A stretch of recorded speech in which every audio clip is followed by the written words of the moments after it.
And now you get a wide open three by Burnett. Yep, so Burnett for three. He's a 41% three-point shooter, so no surprise there. And Michigan, with all those points they score, off and running up 7 early. Here's Archie. He can hit the three. Didn't that time. Battle for the board. Loose and blocked inside. So the Cowboys will reset. There is some tall timber inside for Michigan. This is Javon Garcia. He'll kick it outside for Garway Dual. He'll try another two-pointer, and that's good for Dual, and McNeese is on the board. Well, and Dual, a 25% three-point shooter, but defensively, it comes off an offensive rebound. Talking with Coach May, one of the things, hey, we got to clean up the defensive rebounding as much as that is. And it's a foul. That's a really good take by Mara. That just understanding there's so much space there. The McNeese defender is so low that dribble until someone stops you. You don't see that from so many bigs, but just reading this, understand no one's stopping you. There's space. As the offensive player, you want to take away that space, make the defender make a decision, and it's such a late decision that it sends to the free throw line. Carl Scherenfant with the foul for McNeese State. Here's Adai Mara. At 7 feet 3 inches tall, the tallest player in Michigan history. He's the 10th Wolverine listed at 7 feet or taller. He's also a member of Spain's national basketball team. There's Dusty May, second season at Michigan. Tomorrow's going to be his 49th birthday. So happy birthday to Dusty. And boy, he's been successful wherever he's been. Of course, made it to the Final Four with Florida Atlantic just a couple years ago. I think, Jay, when you look at what Dusty's done, it's been purposeful. Everything that there's a reason, there's a systems in place, and understanding what needs to happen for this team to have success. And they really took off in Vegas. That was their biggest thing. Yeah, they played 3 games in 3 days and won them by over 100 cumulative points. So Mara misses both free throws, so it stays 7-2. Here's Dual. He's going inside, tipped there, missed again. Dual had that last attempt. Now here comes Elliot Cadeau. Boy, he makes that engine run offensively for Michigan. Here's Morez Johnson getting it back to Cadeau now. Long three from Lendeboer. Follow. That's Morez Johnson Jr. And I think that's an area, again, that we talked with Dusty May about, hey, we need to get better about offensive rebounding and be more conscious about attacking it. Well, you get your answer early on there by Johnson. Cowboys need an answer in a hurry. Archie got caught up in the lane. Mara tracks the rebound for Michigan. Here they go running. Lendeboer. Well, exactly what McNeese can't let happen just happened. In transition, that's what Michigan wants to do. They want to get out, they want to run, they want to get easy buckets. It starts by elite rim protection. That's what Michigan got on that last defensive possession.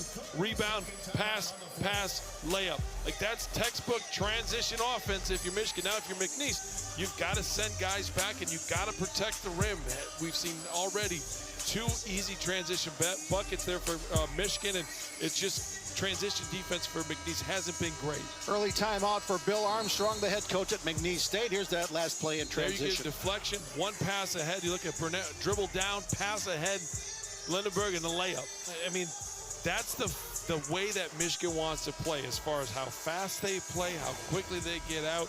And you look at this score early on, 11-2, and to me, it's a little surprising. McNeese is a really good mid-major team that has played really good basketball. They know what it is. They know what the expectations are. They know how to win. This is not the start that McNeese wanted, or that I thought we were going to have from them.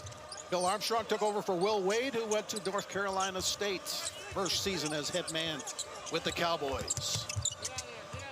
11-2 Michigan. Archie 3, yes. Boy, good shot there for Mr. Archie for the Cowboys. He's a 39% three-point shooter, averaging 13.5 points a game, Tyshawn Archie. Now they drop it inside. Look at that. Beautiful pass from Mara, finished by Johnson Jr. And Mara, being 7'3", has great vision and great touch for such a big, to understand high-low and how to make sure that pass is where it needs to be. Jump shot from Colbert for McNeese misses. 8-point Michigan lead. Wolverines with the ball. Lindeboer to Mara. Got caught up inside on a double team. Got the ball back, and now he's fouled from behind by Jarrell Colbert. It's something really simple, but Mara catches the ball, and he puts it high. Now, it's 7-3. McNeese doesn't have anybody that's going to be able to do that and get the ball, but it's a simple ball fake. As soon as there was a ball fake, you saw the McNeese player spray out a little bit and made for, a tough pass and a foul. That's Bill Armstrong, the first season head coach. 17 seasons as an assistant in the Southeastern Conference with Mississippi, LSU, and Baylor. He has a wealth of experience as well. 8-point Michigan advantage. Cadeau to Johnson, and a foul.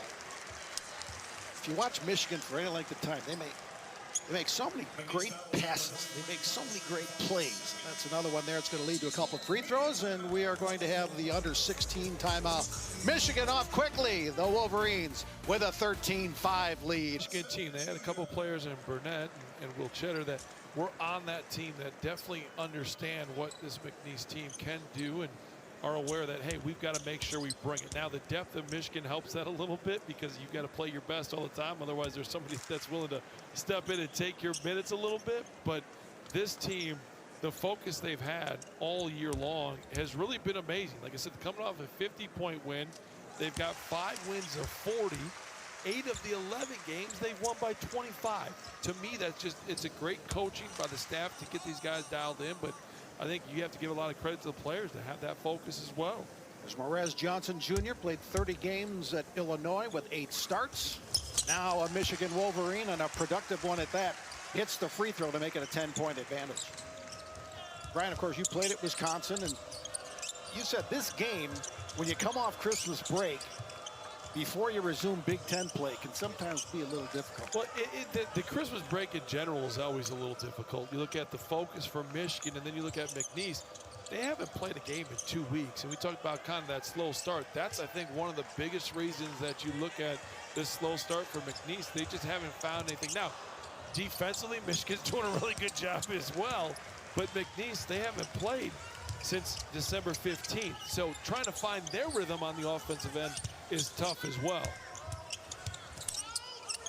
Roddy Gale Jr. in for Michigan. Boy, he's like a starter. He comes off the bench, but he is so productive. 10.4 points a game, averaging just 22 minutes a game. Here's a jump shot from Javon Garcia that goes in for McNeese. And McNeese is a team that really wants to get into the paint. You look at their 2-point attempts, they're averaging close to 42. That's 32nd in the country. They want that mid-range to play off of it, and that's where Michigan's got to stop. Lindeboer kicks to the corner. Nice fake there by Gale. Now inside. That one's rejected, but goes right to Burnett. Look at Michigan work the ball around. Lindeboer, wow, reverse left hand. But it all starts from a shot fake. The question, this year for the Axel was, can you become a shooter? Well, he's a 40% three-point shooter. They're going to have to close out on it. Dusty May says he's trying to get him to shoot more. You ever in that spot where the coach said shoot more? No, I never had that. That being said, I was never nearly as talented. There's a great drive by Case there to be able to get in, play off 2 feet, shot fake, play through the contact. Another and one for L.J. Kaysen. And you just understand, as a guard, when you play off of 2 feet, you come down, you go 1-2, you're still playing off of 2 feet. And it's amazing what a shot fake does.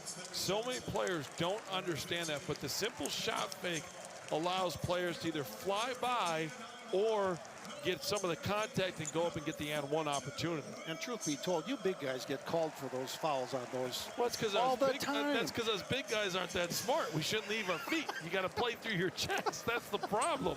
All these big guys, myself included, wanted to get a lot of blocked shots. Kaysen converts the three-point play. Michigan from the field, 8 of 10, 80% to start. And McNeese finds themselves in a 13-point hole early. We've played 6 minutes here at Chrysler Center.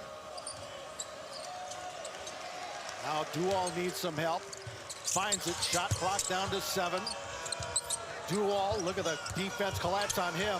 Wow, there comes Mara to contest. Offensive rebound for a moment, but then into the hands of Kaysen. Ahead for Gale.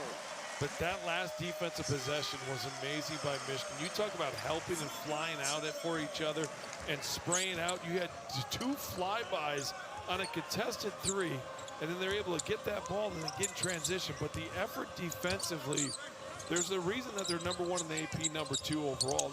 They know how to play for each other. There's a jump shot by Larry Johnson. He's McNeese State's leading scorer, 16 points, 6 points a game. Well, and a really, really good freshman. You look at what he's been able to do. 4th in the Southland in scoring. Just really fun to watch. Here comes Johnson again. That time a little too hard. And Shutter had the rebound for a moment. Now Gale to the floor. And it goes right to Johnson for a second. Kaysen, though, is on the end line. It'll be the Cowboys' possession. Mentioned that Michigan's now shooting 75% from the field. McNeese, 4 of 15, 27%. Well, and you look at Michigan, 9 of 12, 5 assists on those 9 shots.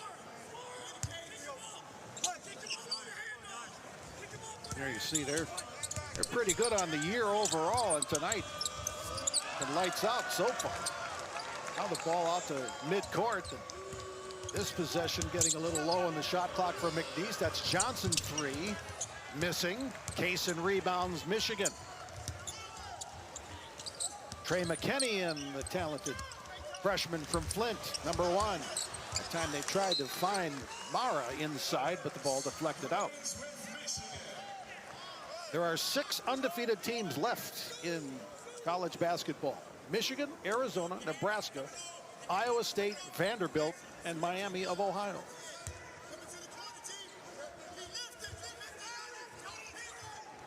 Michigan trying to go 12-0 in the season. Mara in the lane. Rolls it home. There's another example, though, of McNeese giving so much space that Mara can take 2 or 3 dribbles with nobody around him. Take that space away, get right in front of the rim, and then go score with a jump hook. 16 points to the paint already by Michigan, and they've really dominated that area, which they should. There's a 3 from Garway Dual. And if you're McNeese, you're going to have to make some outside shots from 3. I know it's not what they necessarily want to do, but they're going to have to do that, and they're going to have to create some more turnovers. That's the biggest thing right now. Michigan with 0 turnovers. Shetter to Mara. I thought I jinxed him there, Jim. I thought I jinxed him, but you have such power, my goodness. Yeah, always. They played 3 games in 3 days, and how well they played really did a good job of getting players buying. I think throughout the season, every team needs that moment where they say, okay, yeah, 1, we can be really good. 2, we got to listen to what our coach say because they're correct. Well, Johnson with good hustle couldn't quite convert the steal as he stepped on the sideline. McNeese has won the last 2 Southland regular season and tournament conferences. They've been to the NCAAs the last 2 seasons. Well, and that's the expectation of winning. I think understanding that, you talked about strength of schedule, 10-2 overall, and what they've been able to do. They expect to win, and I think that's what good teams do, especially at that mid-major level when you have sustained success. Giannis Jungo plowed into Roddy Gale for the foul there.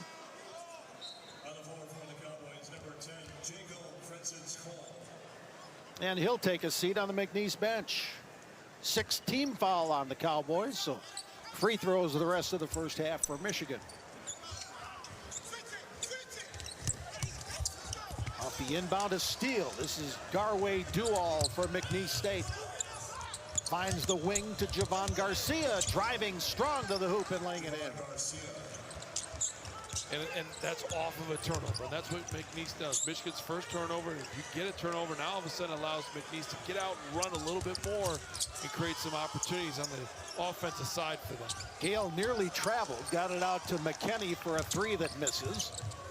Fancy move there by Larry Johnson to get around the defender. Kicks to the corner to Dual for 3. Air ball.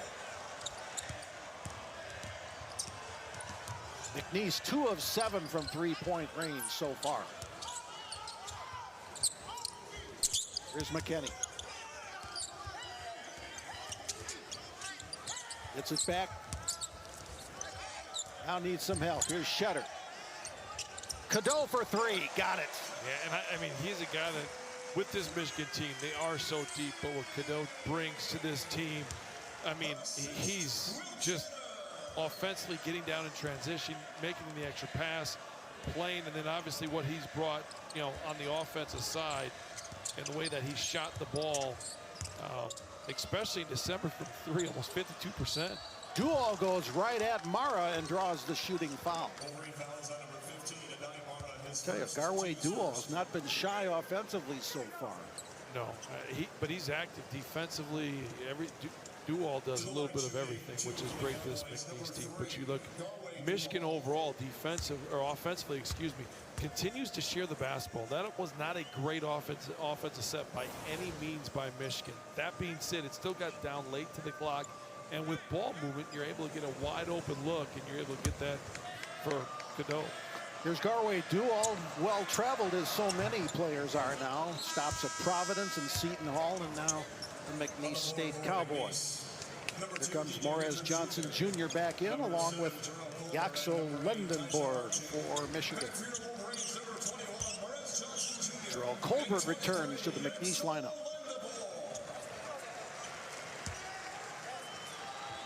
McNeese all-time against Big Ten teams 1-9.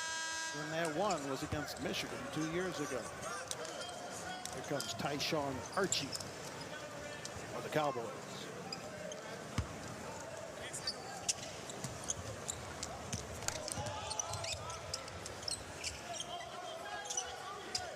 See the players on the floor for the Wolverines. What a lineup that is. 27-16 Michigan. Lendeborg inside for Johnson. And tipped out. This play there by Jacob Fredson Cole for McNeese. And McNeese doing a really good job of slowing Michigan down. As I say it, they still have 27 points, but they've got the press. They're making Michigan make a couple extra passes. And that's all you could try to do.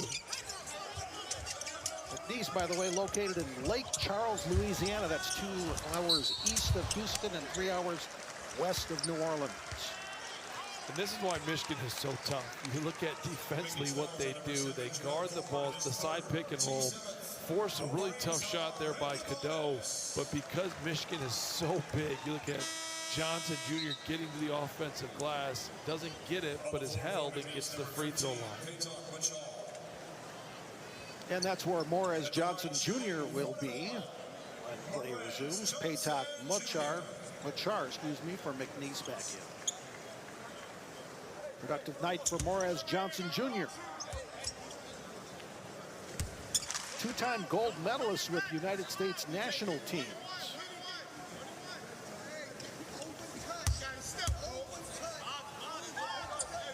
Calls himself a hard hat player. He's getting the job done so far tonight as Michigan's lead goes back to 12. Well, obviously the experience from Illinois last year, playing 30 games. He understands what the Big Ten is about. He understands what's ahead of him. But he brings it a different level defensively as a big, because you can switch so much with him. And I think that's one of the reasons Michigan's so good. Everybody will talk about Michigan's offense, because when you're scoring 95 points a game and you're in the top 3 in the nation as far as points scored, that's what the media is going to talk about. But it's on the defensive end where they're so good because they switch, they've got shot blockers, they communicate, that it allows them to get out and play with the offensive pace they want. That's deep. Wow. Archie from the logo missed it. Morez Johnson Jr., by the way, the first player in double figures. He now has 10 points.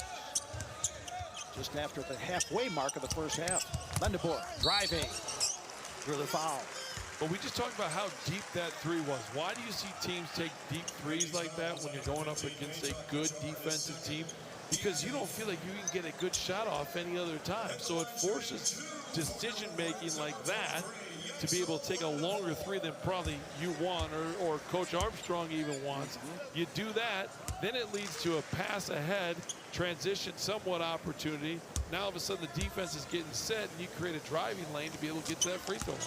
Here's Yaxel Lendeborg at the line for Michigan. He didn't start playing basketball until he was 15 years old. He played just 11 games in high school before his mom encouraged him to pursue a college basketball career. He started at Arizona Western Community College, a two-time NCAA All-American, and now he's a Player of the Year candidate in NCAA Division I. Timeout, McNeese. Starting to get away from the Cowboys again, 31-16, the Michigan lead.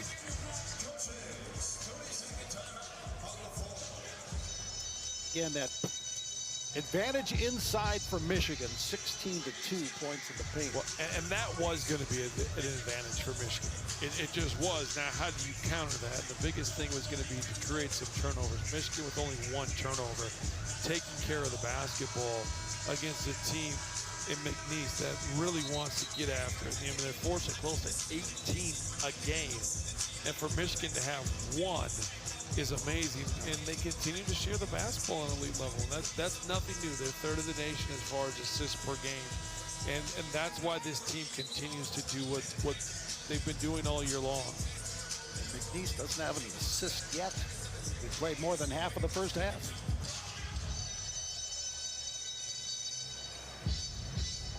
Okay, here we go. Cowboys inbounding.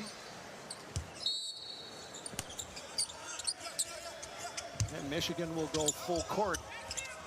Now they'll start to back it up. Archie, and it's stolen right out of his hands by Trey McKinney. Lendeboer had to go to the corner, finally got to Burnett after a deflection. He goes inside, missed it, no basket, they'll call the foul, and Burnett will shoot two. There's many reasons Michigan is good, but they're bigs. That's a great example of Burnett driving, but Johnson Jr. sealing the defender. And now the driving lane is wide open, and you've got one result. You're either going to, or you get two results. You're either going to get a layup or foul. But either way, that one, the two results you have, are going to be a good one. And that's just what the bigs have done, is clear out space. They pass well with each other. Dusty May, the last couple of years, 18 new players through the transfer portal. Here's Burnett. But yeah, but as a big, when you are able to carve out space like that, and Burnett is a great shooter, and all of a sudden a little shot fake allows you to get to the rim, and that big does such a good job of sealing. Burnett's numbers on the season. Makes the free throw, 33-16, Michigan. Deflection there by Cadeau. Now driving and missing is Javon Garcia. Here comes Michigan on the run. No, Lendeboer wanted to do a long bounce pass, but got called for the travel. But even on that play, that's a turnover. But defensively, when you have bigs that are back and shot blockers, it allows you to be a little bit more aggressive and take some chances. Even there, Johnson Jr. is there to go vertical. McNeese misses the layup because of it. Watched a number of Michigan games this year. A lot of times when they take that tight shot of a player, he's smiling. Even if he turns the ball over. Winning is fun. And that one rolls home. 33-18.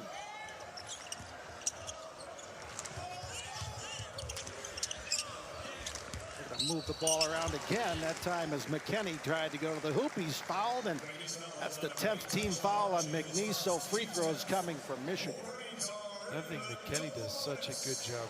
Everybody knows that he's a knockdown shooter, averaging close to 40%. But that right there, just a catch and go and understanding his IQ. I really love what he's, continuing to bring to this Michigan team. His given name is John McKinney III, but he prefers Trey. He was the 2025 Mr. Basketball at Michigan High School, leading his team, Orchard Lake St. Mary's, to the Division I state championship.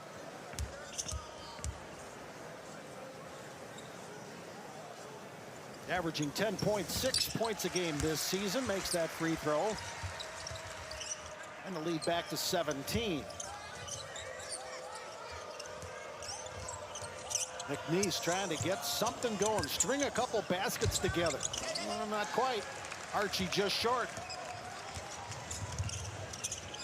Cadeau almost had his pocket picked, and now they're going to say, I think they're going to call a foul. It's a foul on Cadeau. That's exactly what it is. It's a grab foul. Leads us to the under 8 timeout. So it looked like Cadeau was going to get, well, it looked like a foul there, I guess. And finally on the floor, they're going to get Cadeau for the personal foul. 8 minutes left, first half. Michigan in control, 35-18 Wolverines. Crucial. And he's been such a fixture. Michigan fans might not remember he had 2 stops before Michigan, Texas Tech and Alabama. But 80 starts for Numari Burnett. Traveling is the call. Turnover. Michigan will get it back. Roddy Gale back in for the Wolverines. So is L.J. Kaysen. Boy, they just come at you. Well, it's the wave, wow. right? And there's a lot of guys that could absolutely be starters here for this Michigan team on other teams. And they could be starters on this team, too. Yeah. I think that's the biggest thing Coach May talked about, and it is so true. And that's where, you know, you look at this group and how do you continue to stay motivated? Well, guess what? When a player's on your heels trying to take some minutes that's on your team, you're going to continue to have that consistency because you have to. Corner, Lendenborg, 3, got it. From Cadeau. And his ability to really be that shooter this year, that growth piece. You got to give a whole bunch of credit to Coach May and staff for developing that, and also for Yaxel, what he's been able to do. Lendenborg, 40% from three-point range. He's also an 86% free throw shooter, so yeah, he can fill it. Inside, Johnson. No foul. They say the ball hit the end line. Out of bounds, Michigan ball.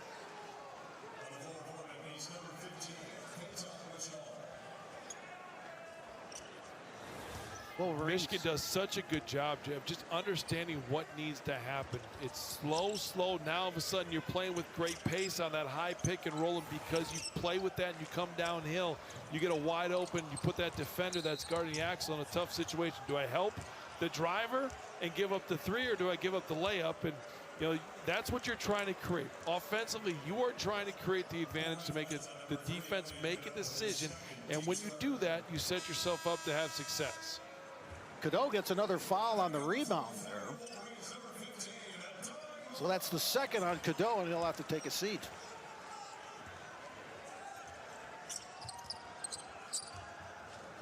.20 Michigan lead. D.J. Richards Jr. for 3. So a little spark for the Cowboys. Well, and Richards is a three-point shooter. You look at that case, and it's got to be able to trail that just a little bit. I know I'm being picky with it, but when you know, I use the word KYP, there's a turnover by Michigan, but KYP, know your personnel. You know Richards for McNeese is a three-point shooter. You got to trail that and make him curl that to get into the lane. Richards over 1,000 career points with McNeese, a career 45% three-point shooter. In fact, at that win we showed you at Michigan 2 years ago, he had 15 points. So he knows success at Chrysler Center. Johnson. Tip. Got it. Went right at Mara. Well, there's a reason he's as good as he is, too. There you look at, Yaxel misses the layup, but that's as fast as Michigan wants to play. Johnson 3. At the top of the backboard, stayed in play. Lendenborg rebounds and starts the possession the other way. Kaysen will hold things up for Michigan this time. And the Wolverines will run some half court. Mara looks for a cutter. He'll shoot it. He'll make it. Well, and the area that I get impressed with Mara is he really just, the game seems to have slowed down this year, even from last year to him. Just understanding when and how to make that right play. Michigan foul on Roddy Gale. Mara had a long career at UCLA, played in 61 games with the Bruins over a couple seasons. He's found a home in Ann Arbor. Has at least one block shot in every game this season. Leads the Big Ten with over 2.6 blocks per game. Here's a 3 from Dual. Oh, and how did McNeese get that rebound, and then Munchar couldn't finish. But he pulled it, and that was a Mara block. And now Mara inside is hogtied by Munchar, and that's going to be a foul on 15 for McNeese State. And they're going to review this one because it is one of those, it's a grab. They're going to look at this for a flagrant one. Another look at that Mara block. Again, great rebound, but then Mara from behind snuffed out Machar. Now, we'll see the block. The fans will see the block. That'll send Mara to the line. He's only a 45% free throw shooter. So you know he's going to make it. Oh, no. Maybe he won't.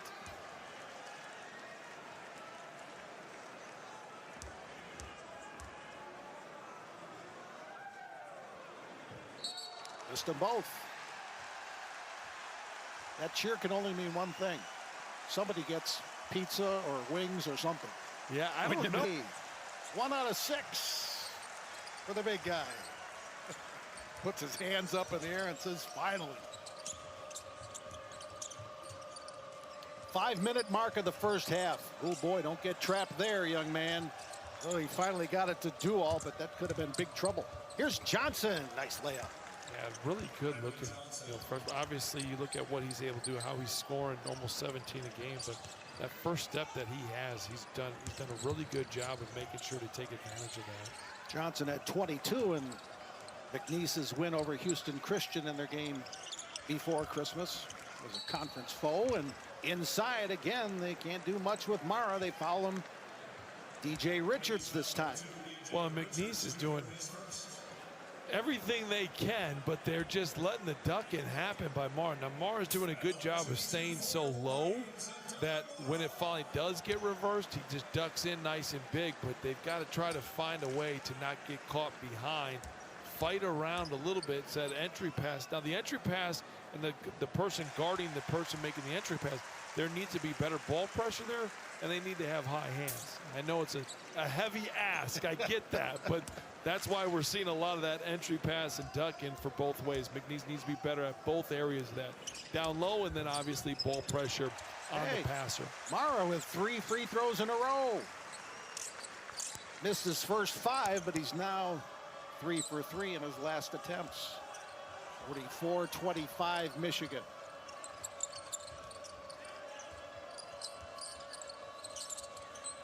He's looking for a little movement offensively. 3-pointer by Richards, no good. Cheddar rebounds for the Wolverines. Down goes Dual, no foul. Mara double teamed again. Look at the pass to Gale, but blocked. That was Dual and put back again by Roddy Gale Jr.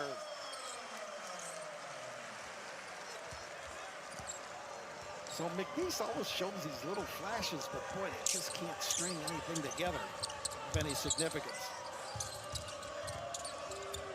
Boy, that's a tough 3. Richards, long rebound to Gale. Wolverines look to run. Gale all the way.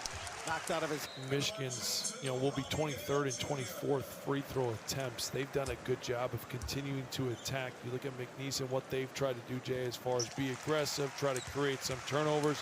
That's what they want to do. Michigan only 4 turnovers. McNeese, a team that forces 18 of them. But because they've done that, Michigan has handled the pressure, and with that, it sent them to the free throw line. And that's where you've got to understand and give Michigan a whole bunch of credit, saying follow the game plan. Dusty Mason, we are going to attack. We've got to make sure we take care of the basketball. We get the right shot. We handle their pressure. They have. You can tell by the few turnovers, but also by the free throw attempts. Another 3-point miss by Archie. Inside, Mara lays it home. Great. Oh, that was a close, but a great basketball IQ there by McKinney. Just understanding McNeese just with a lazy inbound pass, and there's McKinney trying to steal them. Michigan's at 50 points already with 3 minutes left in the first half. Perhaps on their way to another triple-digit night. Johnson. Could be an offensive foul, absolutely. Johnson with that arm push-off. There's no question about it. But you look at 50 points, it's now going to be 50 points in 11 of 23 halves for this Michigan team. Like it really is. And again, the number, the points are what people are going to talk about. But to me, it's the defensive end at which they're really able to play at a high level that allows them to get going. There's a turnover. We talked about the limited turnovers. There was just, being a little careless with the basketball to get the 10-second call. But overall, just defensively, how they're able to play. Teaching point there for Dusty May, I'm sure. But yeah, I mean, you fall in love with the 95 points a game and all the 100-point games. But on the defensive end, that's where you got to get it done. You're going to be what Michigan hopes they're going to be. Ball out of bounds to the Wolverines. Well, and as far as get it done, but what it allows them, it allows Michigan to get on the run. And that's the biggest thing. When they're able to rebound the basketball, push ahead, play in transition, and play fast, versus if you inbound the basketball, it's a lot tougher to play fast.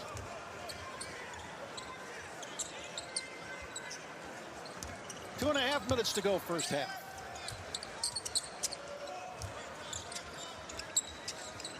Shetter looks for some help, finds it with Mara in the corner. Holds it up high where no one can get it. Three-pointer from Kaysen, got it. L.J. Kaysen for three. And it all starts with a post touch. The double team comes and Michigan just stays.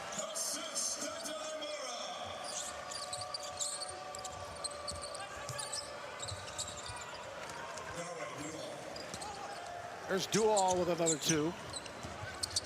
53-27. Offensive rebound put back for Trey McKinney. 6'4", 225-pound freshman from Flint, Michigan, Trey McKinney.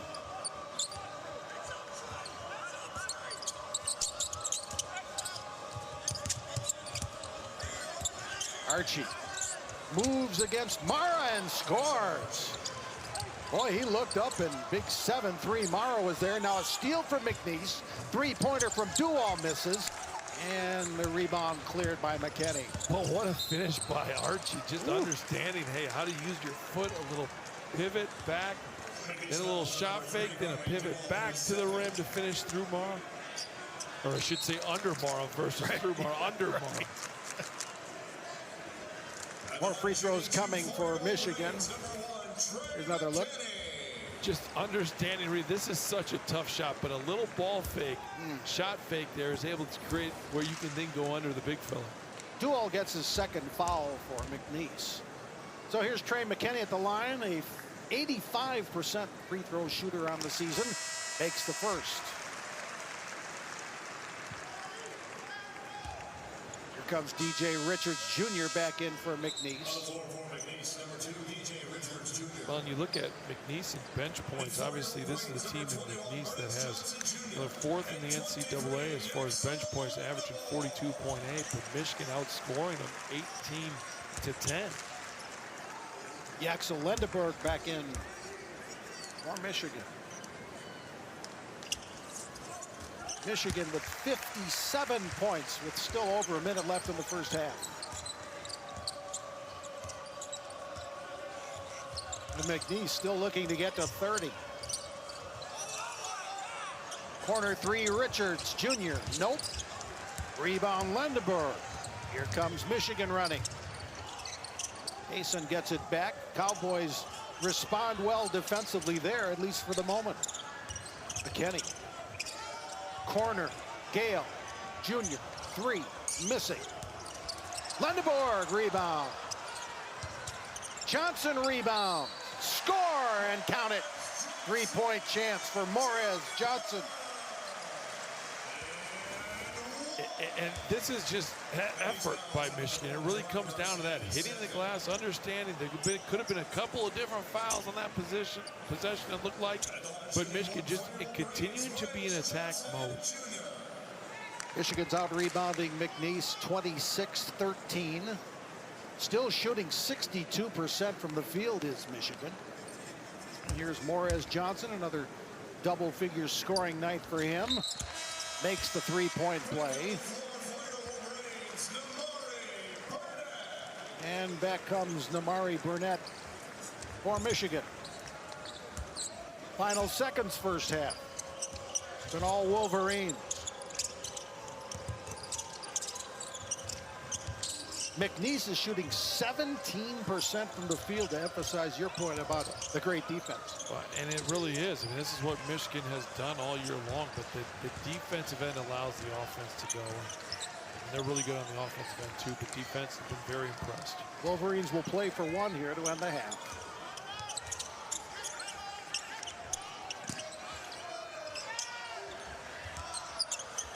They'll hand it off to McKinney. Now we're down to 3. Somebody's going to have to put it up. Lendeborg out of bounds, and that'll do it for the first half.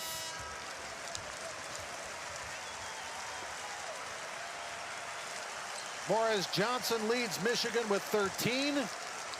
Yaxel Lendeborg with 11. And the appreciative fans who braved a rough day weather. Boy, it's what they call a winter hurricane.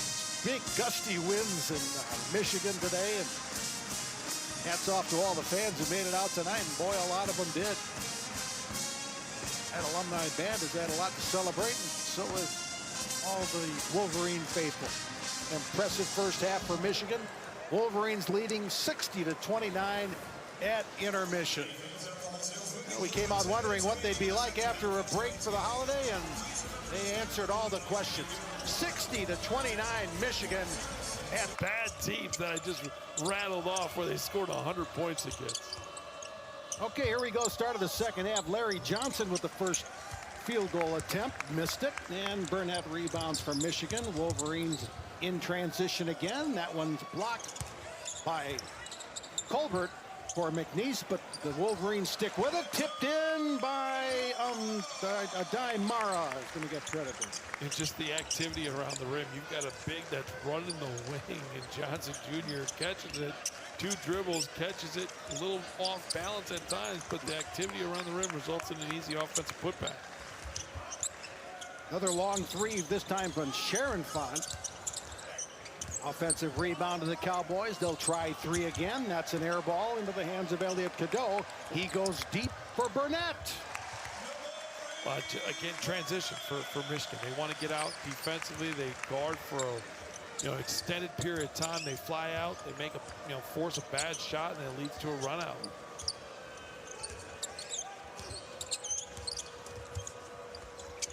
Michigan with the first 4 of the second half. Continuing their trend of the first half. Steal. Lendeborg ahead for Johnson. Slam dunk. And what a start to the second half by Michigan. Defensively, creating turnovers is going to lead to an early timeout here by McNeese. A minute and a half in. Timeout. Cowboys with a quick second half timeout. Now here's the rebound to Mara. He's going to go deep, and a home run to Lendeborg. And a foul. And it's been transition for Michigan. It's really been leak outs and rebound, and then leak outs for wide open transition opportunities for this Michigan team. DJ Richards Jr. with a foul. Lendeborg's okay. Came up with a big smile on his face, and he's got another chance at a 3-point play the hard way.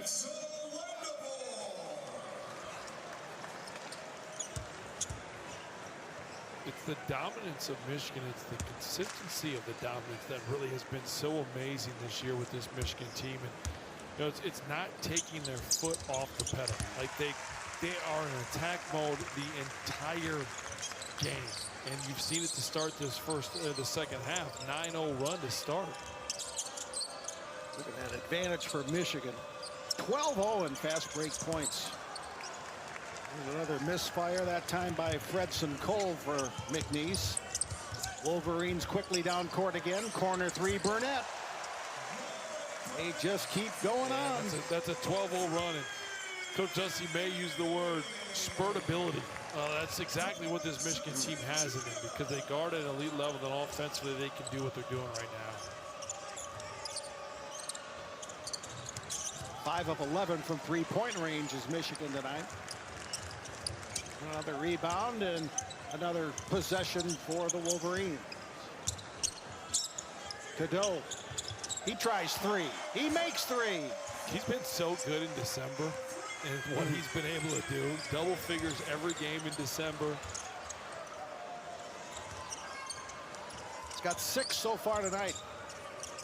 Elliot Cadeau. This is a 15-0 run to start the second half. And they're at 75 with just under 17 minutes left. Steal by Cadeau. He'll have it blocked, but a foul. Hard foul there by Jacob Fredson Cole. Free throws coming for Elliot Cadeau. And like we've said a lot here, Jay, like it's the defense where they've created steals. They've created the offensive opportunity. Here, you look at Cadeau being able to, jump the pass lane. Now all of a sudden goes down, gets fouled, gets to the free throw line. But this McNeese team averages 88 points. It's 37th in the country. They have 29. Wow. I mean, 88 and they have 29. Right? I get it, and I know I've said it a lot, but there will be talk of the offensive number because that's what jumps out to everybody. But to me, when I look at this team, it's the defensive side of the ball that they just really are so disruptive. They don't let you get into what you want to run. They're in passing lanes, and then they've done a really good job of rebounding the basketball. But that's where you got to give Dusty May so much credit for just keeping this group dialed in, making the pieces fit as quickly as they fit. I mean, wow, what a block by Morez Johnson Jr.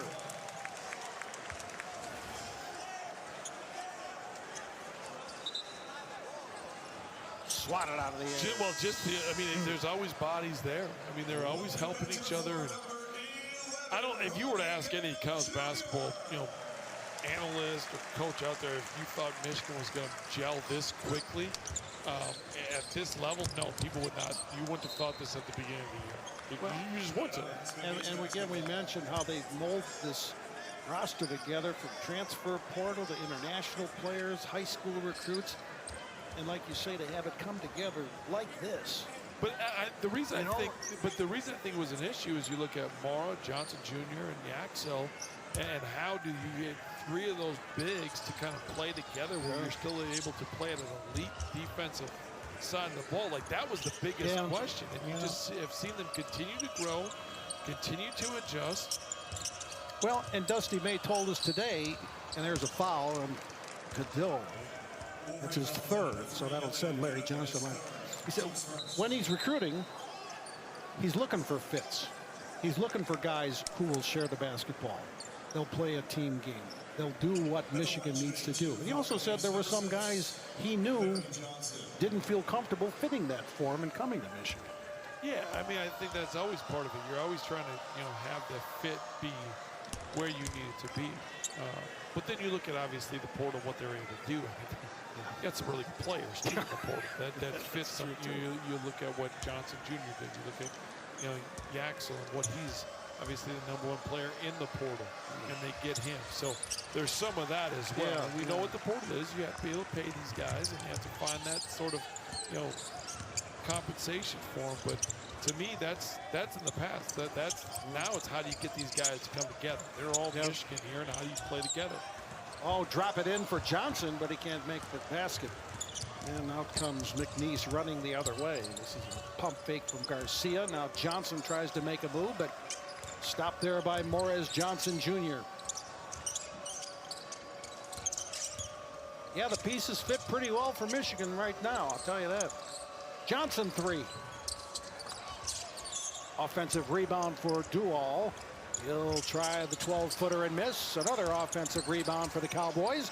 Inside is Sharon Font, draws the foul. And now if you're Dusty May, you look at, being up 46. Still got an offense, you got a defensive rebound on the ball. Too many offensive rebounds given up. Timeout. 76-30. A hot start to the second half for Dusty May's Michigan Wolverines.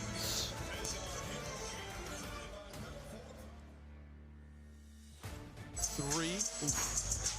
And they guard as five. There's multiple efforts. They fly out. They fan out to shooters when they need to. There's rim protection there. They are able to guard and just really play together so well. Like we said, they're great at using their length. They switch. They've got the two rim protectors on the floor the majority of the time. They pressure the ball well. The only area that I look at and say, hey, it's been a weakness, and kind of throughout the year, and I'm being extremely picky, but I think Dusty May looks at that, the game the same way. You push guys. There's a transition 3 opportunity for Michigan would be, the defensive rebound becoming great at that. And they've given now.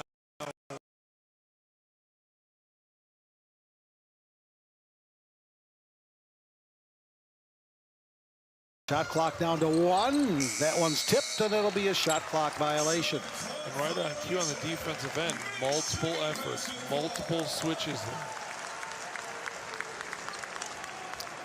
And we knew coming in that Michigan was a heavy favorite, and we figured that at home, maybe a little rust. But heavy favorite, but when you look at Ken Palm, just as you looked at it, was a, Michigan, they have Michigan winning, or Ken Palm has Michigan winning by 21 points. Not this. This Michigan performance is what they've been doing all year long, and I think that's the most impressive.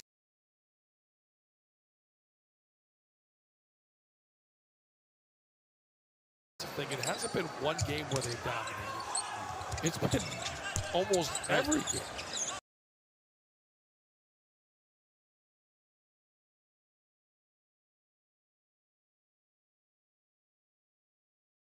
That time the lob rims out for Mara. Gets it. We get tonight at this point for Michigan. The interior pass and get Cheddar to Mara. He doesn't finish it, but then stays with it. Well, that's right. And I think that, to me, that's the area where I think Mara's improved so much, is the duration that he's able to play, the effort that he's able to play with. At UCLA, he was, he played and played well when he was in there, but it wasn't for long, long stretches. He's had his troubles at the free throw line tonight, now 3 of 9. Jerrell Colbert with the last foul. He's got 4 tonight for McNeese. One more coming for Mara. Short. Here's Garcia. Strong move. Counted and 1. So Javon Garcia, who's been pretty quiet tonight, gets his 6th point, and he'll try to make it a 3-point effort. Just Garcia understanding it. Got to get to the rim, put pressure, and the attack. That's how you attack shot blockers, is you try to get into their body. Now, Garcia didn't necessarily get into the body there, but he was so quick and had that first step advantage that he was able to get it up quickly. Javon Garcia, the Southland Conference Player of the Year last year. He's an 84% free throw shooter, and of course, can't convert.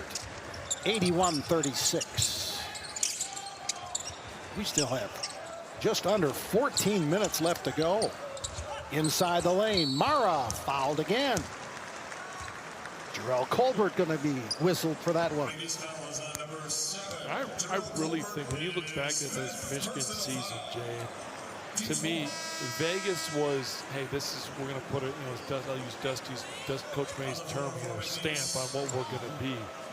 But the Wake Forest close game that goes into overtime, the TCU game where they win by 4 on the road against TCU, 2 close games, I think that really helps, get teams to, hey, we have to stay focused. This is what we can be. We think we can be this, but we really need to dial in early on. There's a great man, to Shutter. Big as a 7-3, man, he can really pass the ball.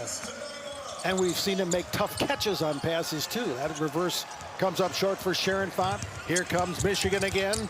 And stolen away. Fredson Cole. He'll go ahead to Sharon Font. And look at the hustle by Mara to block it. Get a technical foul. Oh, a little taunt there. There was a block, and then there was an absolute stare down. And the technical was going to happen. But look at the hustle by 15. And it is a hustle. Now, chase down. What a play to be able to go block that. And then right there, the stare down, 100% technical. But what an effort by Mara to get down and then be able to block the shot.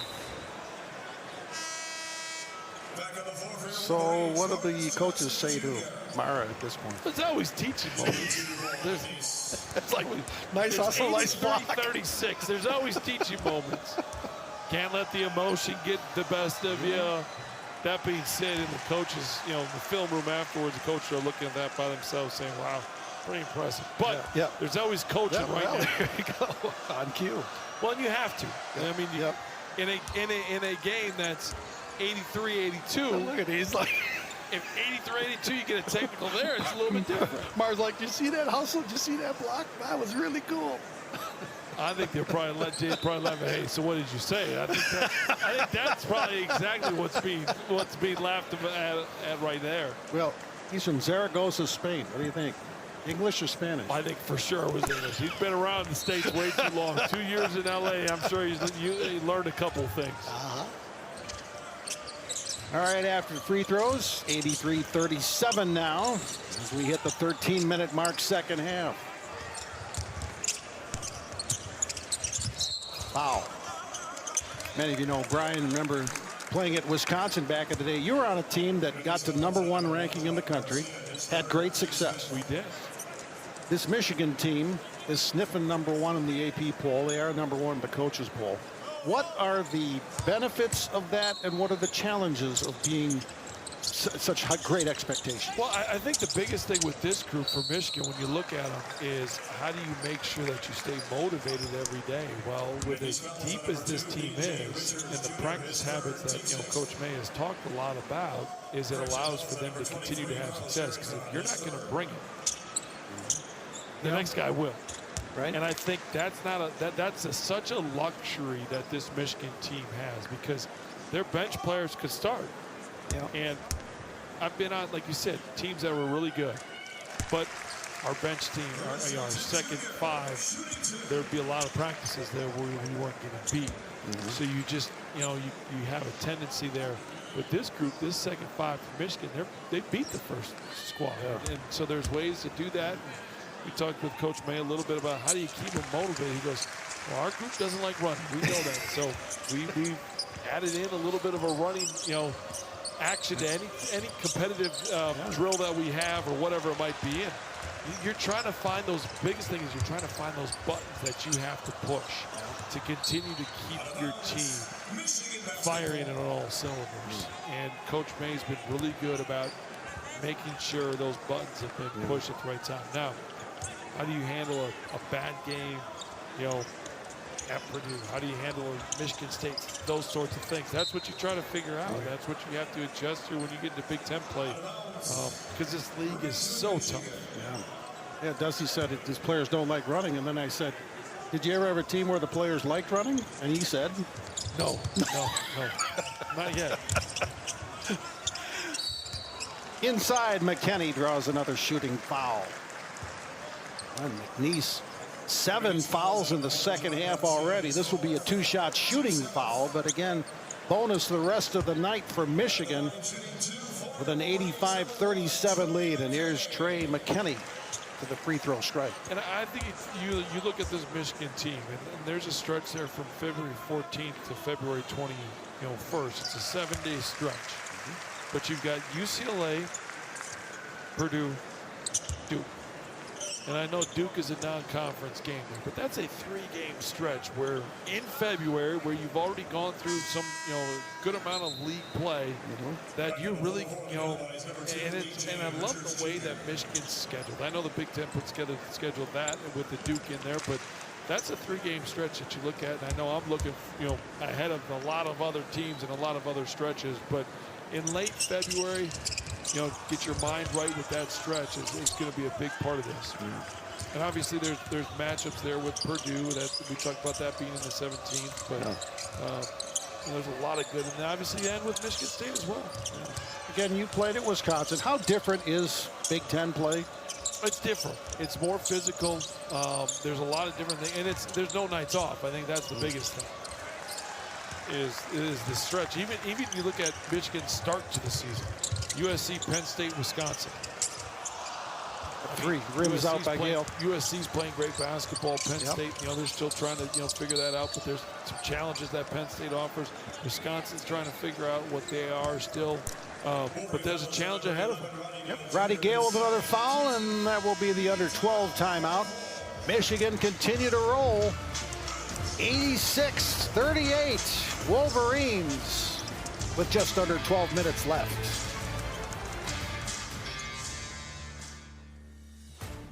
Wolverines' upcoming schedule is again, Big Ten play resumes Friday here in Ann Arbor. That's when 24th ranked USC will be at Chrysler Center. Again, boy, there's certain matchups you just can't wait to see. Michigan, Michigan State, Michigan, Purdue.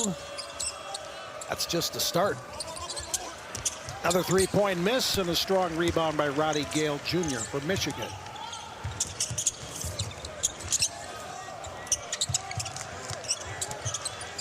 Here's Cheddar. Inside for Johnson. Two more. Interior passing and what they're able to, it's just offensively. There's just so many different ways that Michigan can score. It's not you can just, zone in on one guy and say, we've got to stop this person or we've got to stop this action. Good feed for Dual. Can't do much with it. Now he finds an opening and drops one home. Morris Johnson Jr., by the way, is 6 of 9 from the field, 7 of 7 from the free throw line. He has 19 points and 8 rebounds. Big night for number 21. 88-39.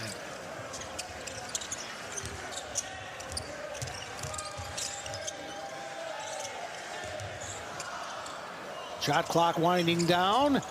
And a three-point miss by McKinney. And in the inside, going to count it in a foul. That's Morris Johnson Jr. again. Well, and one of the reasons Johnson Jr. is in rebounding position is based on the last play he had. There was a lob situation. And so he does a great job of sealing the first one. Here's the high-low. Does a good job of sealing because the defender is on top. Now the defenders continue to try to fight on top, but Johnson Jr. does a great job of sealing that guy out, knowing, hey, the shot goes up, my defender's on the backside, turn around, box him out almost, and go get the ball. Morris Johnson Jr., see his numbers tonight, 6'9", 250 pounds, sophomore from Riverdale, Illinois. Collects and constructs Lego sets. Who doesn't like Legos? Might need to work on the free throw stroke a little bit. But he leads Michigan with 10 shot attempts. That's the crazy thing to me is this team is so balanced. Foul. Time they're going to get Johnson. Yeah, Johnson's got 21. Lindeborg's 14. Burnett 10. Gale 10. That's of the guys on the floor. And Roddy Gale Jr. off the bench has 10. So 5 in double figures for Michigan. And then they got a 7, a 6, and a 2. Adds up to 90. Traveling. It'll go right back to the Wolverines.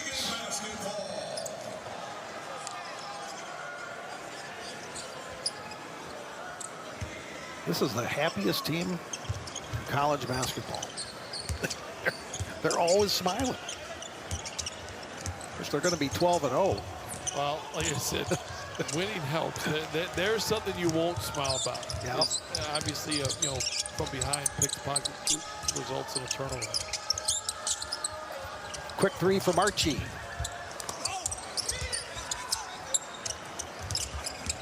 Right back to Richards Jr. In the corner, here's Johnson. Check that. That was Dual in the corner. And now McNeese will reset. Shot clock's down to 6 to 5. Archie makes a move. Nice little play, and then gets rejected by Lindeborg.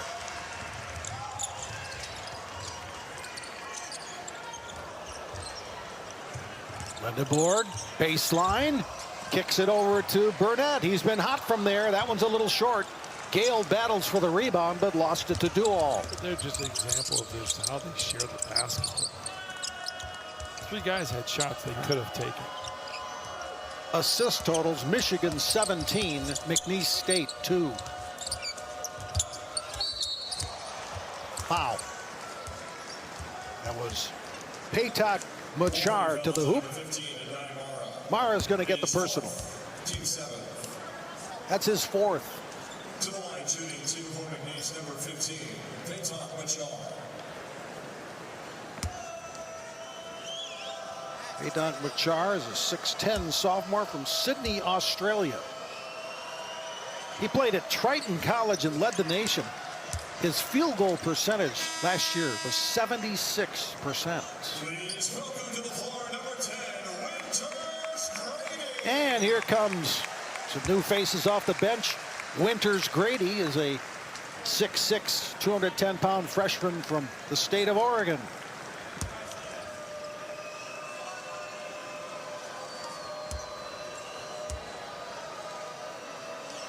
Went to the same high school as Namari Burnett for Michigan.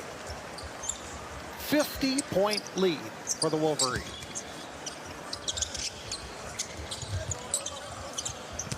You got your entire roster handy? I do have the entire, there's no question about that. But you look at how the Michigan team has kind of handled their business. We've seen a couple of turnovers. They have 9, but overall, this McNeese team, forcing the 18 turnovers, Michigan's done a good job of that. They've done a good job of handling that and attacking. They've gotten to the free throw line 37 times. This will be 38, 39. I'm assuming he makes it to give him that 39. Of course. But so that's, you know. There you go. So that's Winters Grady at the free throw line. Playing in his 8th game of the season. He is 4 for 4 on the season from the stripe. Michigan approaching that 100-point mark with lots of time remaining.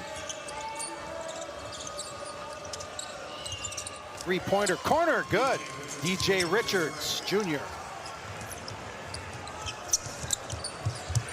Here's Winters Grady for 3, and he's fouled. Fouled, yeah, absolutely. But that's the speed that Michigan plays. Even after a made 3 there by Richards, Michigan inbounds pass, one pass ahead, wide open, look for a 3, and gets hit right on the shooting hand. Garway Dual on the foul. That's his 3rd. And back to the free throw line, and a misfire from Winters Grady.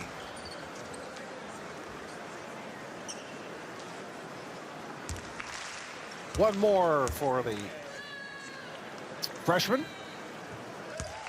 And got that one. And one more, that's right. 3-shot foul. Here comes Morez Johnson Jr.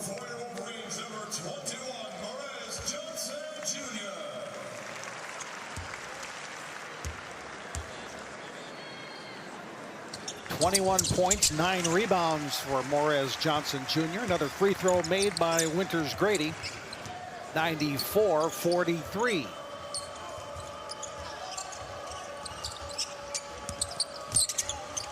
Dual kicks back for Fredson Cole for 3. And the cold shooting from long distance continues for McNeese. 4 out of 27 from 3. That's 15%.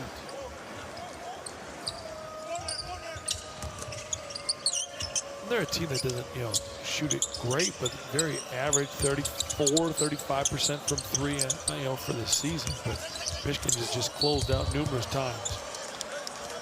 On the way to the basket, of foul. That's Fredson Cole. He'll shoot free throws. Morez Johnson Jr. with a personal. Some physical play here inside. Ooh, wow. Mara took a shot there. But Johnson was called for the foul, his 2nd.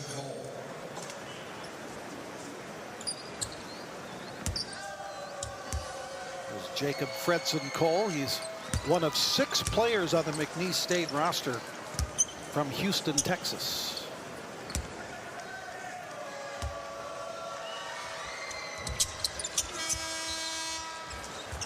Now McNeese's 4-game winning streak is going to come to an end.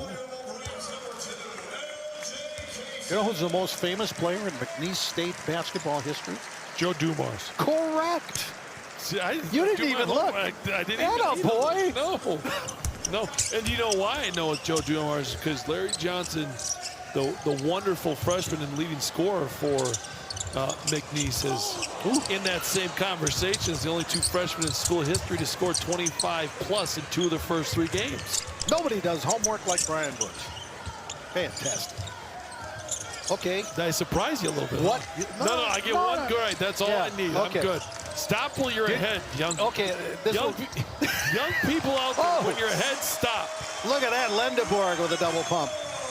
Did you know a guy who played in the Ryder Cup went to McNeese State? I did not. There we go. Bob McIntyre, a left-hander. Okay.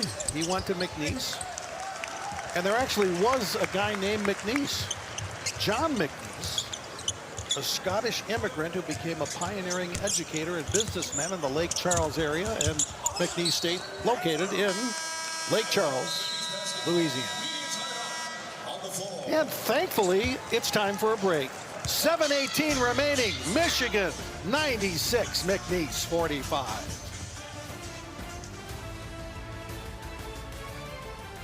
For everything that they do, the vision, and even last year when you looked at what they did with Danny Wolf and how you fitted him in, and just the success that they've had as far as using the portal to gain that chemistry that they've needed, and they've done a good job of it. Tyshawn Archie with a 3. And did you know that Dusty May was a student manager under legendary head coach Bob Knight at Indiana from 1996 to 2000? So he might have learned a thing or two there, too. Another great pass. Beautiful shot fake. Count it. And a 3-point chance again for Morez Johnson Jr. Now, I get excited over little things. I know we're sitting here and it's a 50-point game, but the simple bounce pass, shot fake, get the defender to fly by, give him another one, and finish with an and one. Simple things win basketball games. What's the first part of fundamentals? Fun. Fun. I'll play your games, absolutely. Absolutely, but it is the simple. It's the simple things in the game, and that's Michigan. When you look at offensively what they do, defensively, it's not complicated. It's communication. It's playing for each other. It's playing with each other. And, when you do that, you give yourself a chance to have a lot of success. Will Cheddar comes back in for Morez Johnson Jr. And if his night is over, boy, was it productive for Morez Johnson Jr. tonight. 24 points, 11 rebounds, double-double. 8 of 12 from the field, 8 of 9 from the free throw line. That's a night. And a Michigan foul. Oscar Goodman is in. There you see the numbers on Morez Johnson Jr. As he's trying to scoot the whole bench down, he said, hey, scoot down, my night's done. He's trying to tell Coach, my night's done. Finally, everybody gives him room. Here's Carl Scherenfant to the free throw line. Oscar Goodman got the foul. He's in for the first time tonight. Freshman from New Zealand.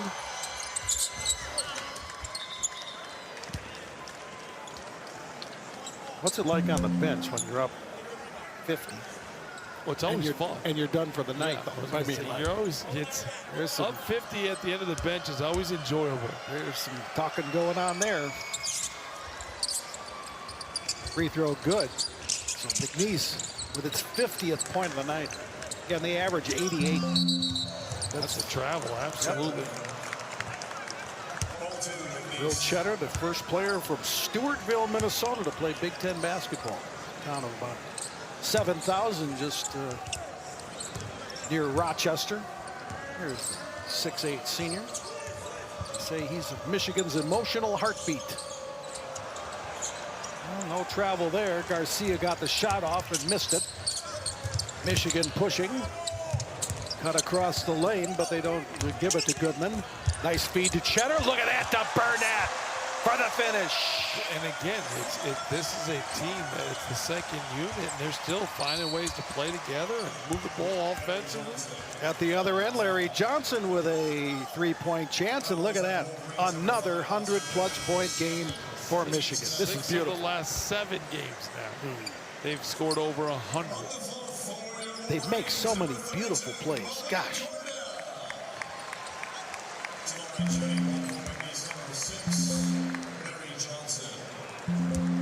Cheddar will take a seat.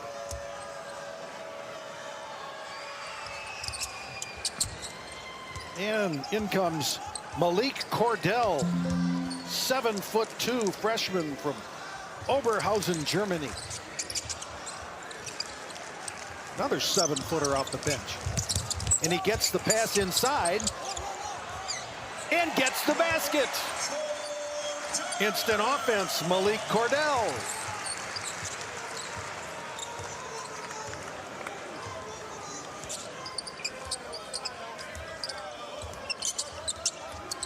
Lead back up to 50 for Michigan.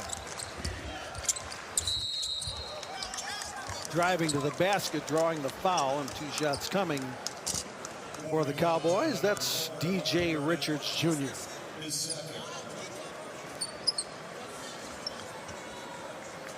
Malik Cordell grew up playing handball in Germany. He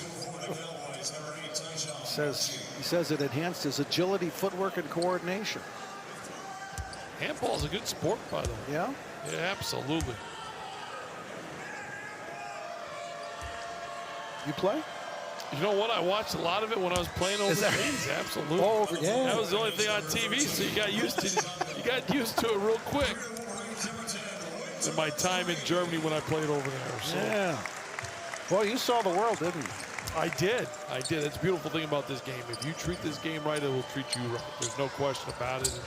And that's what these guys, this is their moment right now at Michigan to stamp years and, grow. And I think that's exactly what Dusty's teaching them, is to understand the importance of every possession, of every time that you get a chance to go out here. You look at, again, 600-point games in the last 7 games.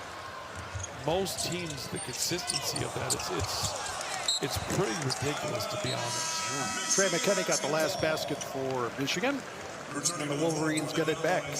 Look at New Zealand's Oscar Goodman.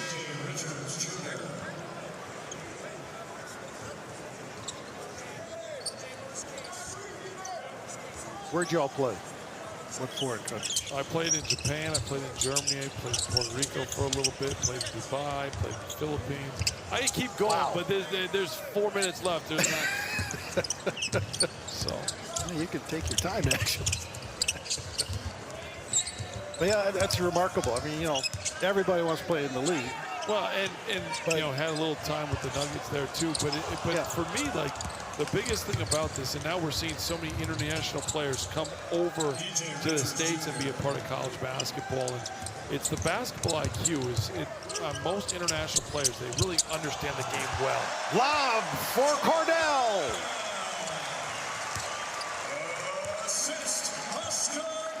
Oscar Goodman set up Cordell for the dunk.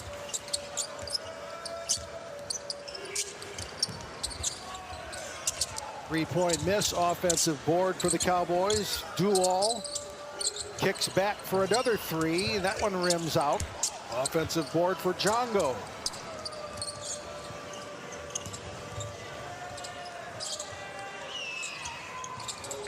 And finally a 3 goes for the Cowboys. Only their 6th make from 3. And as we mentioned, I mean, the area, again, Michigan, they're phenomenal, done well. But big picture stuff, 17 offensive rebounds given. Now, when you force a lot of threes, it means long rebounds, which means you got to get your bodies on. That's an area that just will continue to need to be corrected for Michigan. The pointer rims out. Django rebounds for McNeese. And at the other end, that's foul drawn. And Cordell gets the personal. And when you're off and running, it's an exclamation point into the message there is what I would say. Yeah, Purdue got 101 tonight against Kent State. Larry Johnson with a free throw line. The miss. And it's an awkward time of year. You see it, a couple of schools get some upsets and play well. Then we've seen a lot of these other ones, but Northern Colorado beat Colorado. And so, like, this time of year is one where you do see some of those upsets happen. And, look at the Big Ten take care of business, which is always good. That Washington-Utah game will be a good one as well later on tonight. It's going to go against Michigan. Kaysen with the offensive foul.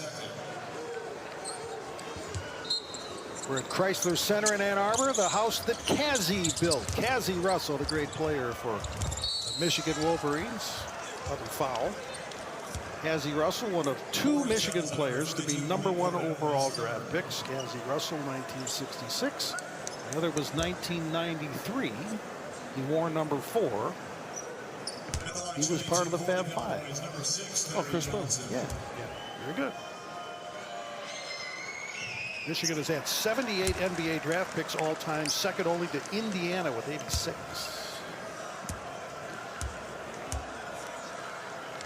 You're too young to know Cassie Russell.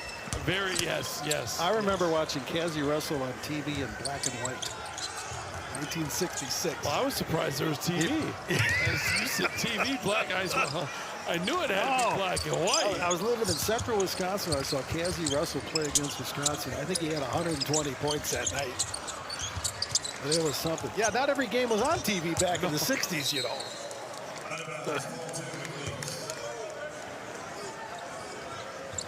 2:43 left. Johnson driving. Foul.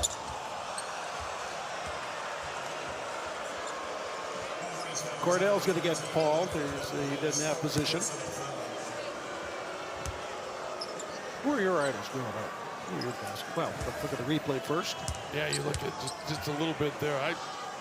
Who are your guys? Looks like a pretty good charge there, but it's all good. It's a little late in the game, and the score's a little lopsided. Yeah. Whose poster did you have on your bedroom wall? Vin Baker. Vin Baker. Yeah. Oh my. Hartford? Where did he play? Well, that was when he was for the Bucks. That was when he was with the Bucks. Oh, okay. Yeah. So I want to say he played at the University of Hartford. Good question. I know. I do not know that.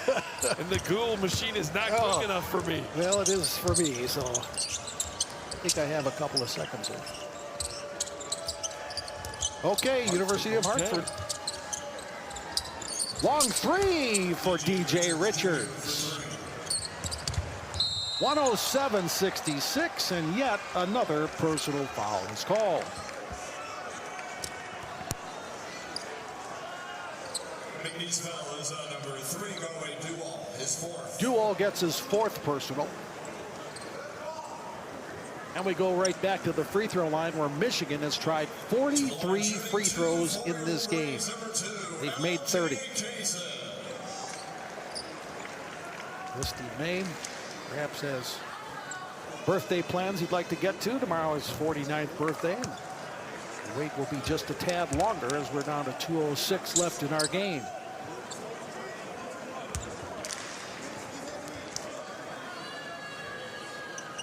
Michigan with 52 points in the paint, 35 bench points. It just kind of continues to go with the way they've really found that rhythm and that stretch where they can do it in a variety of ways too. With 108 yet again, that's 6 of the last 7 games and scoring over 100.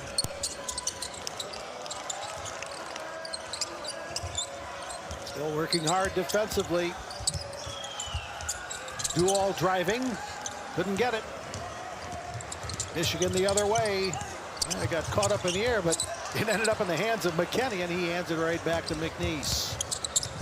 To the other end we go, and that's a basket for Jacob Fredson Cole. Leads down to 40.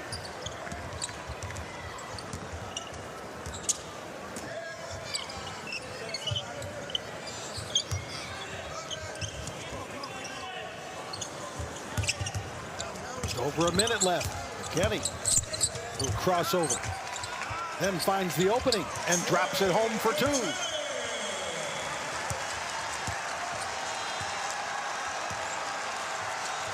$110 points for Michigan tonight. Duval for 3.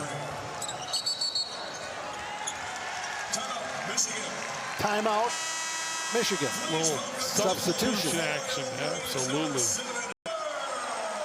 His dad played in the NBA. 12 years, Howard Isley. 5,000 points for Howard Isley Sr. Here's Isley Jr. for three. Oh, it rims out. Crowd really wanted that one to go.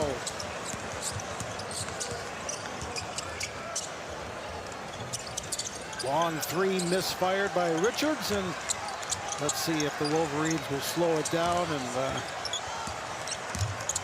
looks like they have to take one more shot or let it run down with a couple of tenths left. But another impressive night for the second-ranked and still undefeated Michigan Wolverines.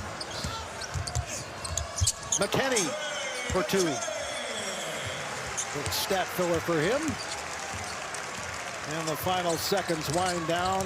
Looks like we're going to get, oh, a block. No, Cordell says not on my watch. And it's over.